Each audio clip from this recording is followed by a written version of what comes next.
今日喺唐人街買完嘢，順便上嚟 Covent Garden 行下。一上到去，見到有好多啲咁嘅甜品鋪同埋咖啡室。呢間就係連鎖店嚟嘅。以前啲蛋糕就冇咁靚，而家我覺得佢整得都唔錯，款式亦都比以前好。喺佢隔離有間 Buns from Home， 咁咧呢間就係網紅店嚟嘅。啲麵包啊都幾好食，呢隻我都試過。隔離嗰啲就有啲係新款嘅，就我未曾試過。直接隔離亦都有一間又係咖啡室，哇！真係太多。咁咧呢間不過睇落啲款式做得幾靚喎。亦都喺隔離有間中式嘅點心。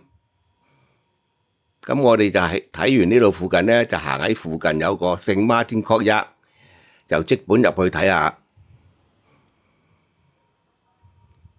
佢嗰個天花整得幾特別，幾精美喎，幾靚喎。入到去啊，又係呢啲咁嘅餐廳。今日可能因為而家係晏晝過咗食飯時間，所以就唔係話有咩特別好生意。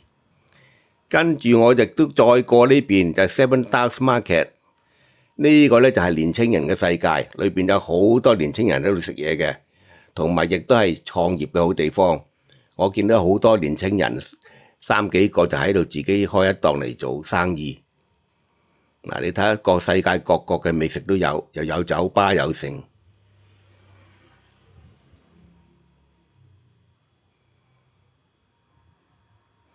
我哋入去行下先。哇！呢個天窗吸引到我，望上個天都幾舒服。嗱，呢度又有啲咁嘅 steak 啊咁樣，仲有好多其他林林總總嘅世界美食都喺度。咁啊，呢啲我就唔會多介紹啦。你哋有興趣就自己過嚟慢慢品嚐，慢慢揀。好，落去樓下睇下先。咦，見到有間賣雲吞麵嘅喎。隔離亦都有其他嘅食品。不過我今日嚟呢度主要個目的咧，都係想去洗手間。呢間叫 Bad Boy Pizza， 唔知好唔好食就唔清楚。廁所就喺隔離嘅啫。呢度就入去，咁我都入去方便一下先。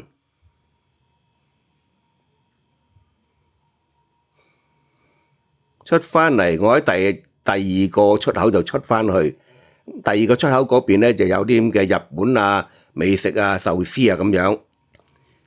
出返嚟行冇幾遠，就去到前面有一笪地方叫做 Nails Yard。你望到咧就見到啲牆咧有啲七七彩彩咁樣嘅，俾人個感覺咧入到去就好似入咗一個喺繁榮中嘅城市裏邊一個小世界，一個好寧靜嘅村落咁樣。因為今日咧係閒日，所以入到去咧唔係太多遊客，所以感覺咧就更加寧靜。如果喺呢度飲翻杯咖啡，我相信都幾治癒。你睇啲色彩幾斑斕。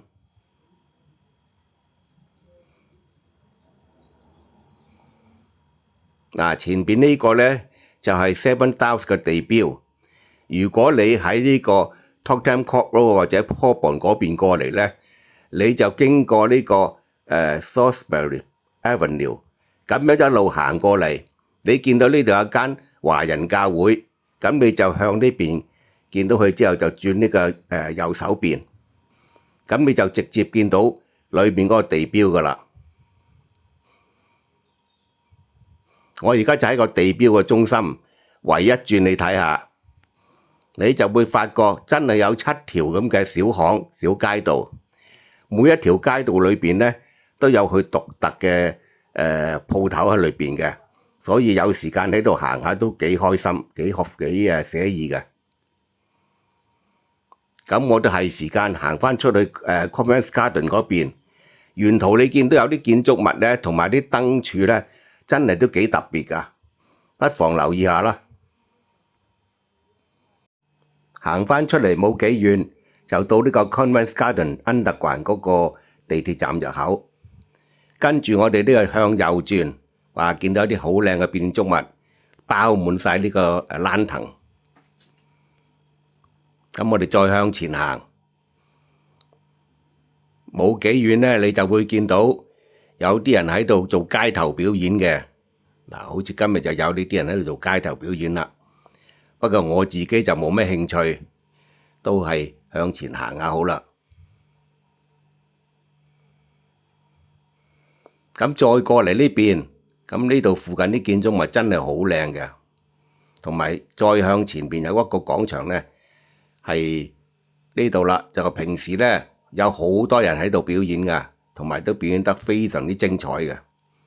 後邊呢度有一個 market 叫做 Apple Market， 遊客差唔多一定會必到嘅。裏邊有好多呢個手工藝品啊，嗱，好似呢啲咁啦，同埋啲紀念品啊，都比較特別一啲嘅。嗱，見到林林總總，樣樣都會有啲。嗱，再向前邊落翻地牢嗰層呢，今日有人喺度，一隊樂隊喺度表演拉下娃鏈啊咁樣，日日都唔同㗎，有陣時係有歌劇啊，係咪好好聽呢？再出翻嚟有一個 London Transport Museum， 不過我就唔會入去啦，因為要27磅㗎，入去都係睇下啲舊車啊咁樣。我情願都係嚟呢個Museum嘅 shop 裏邊睇下就算啦。呢啲咁嘅地鐵都整得幾精美啊，係20磅到啦。哇！呢啲先特別啦，呢啲就係我哋平時坐地鐵嗰啲咁嘅椅嗰啲咁嘅絨布嚟嘅，咁都可以做到個袋。其他仲有啲 T 恤啊、杯啊，林林總總乜嘢都有。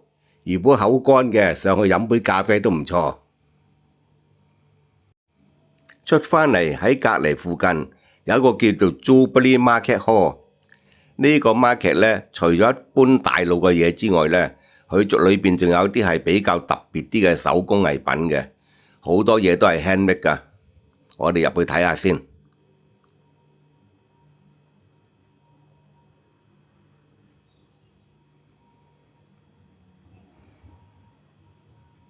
嗱，好似呢啲都係咁啦，都係 handmade 㗎啦。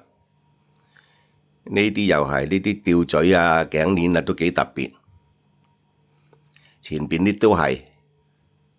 出返嚟喺附近有間台灣嘅鼎泰豐，專門係食小籠包嘅。而喺佢隔離亦都有一間叫 Fat Iron， 呢間就唔需要多介紹啦。我今要介紹俾大家嘅呢，就喺對面馬路呢間叫做 Bedrock。佢呢間啲牛肉呢就好好食嘅。我都係有機會，我個女帶我去食過，我先知。如果逢星期一嚟呢，個價錢係比較親民，比較平啲。咁我係到時候呢，我都要返去屋企啦。咁我就落嚟 Charing Cross 呢邊走。好啦，拜拜啦。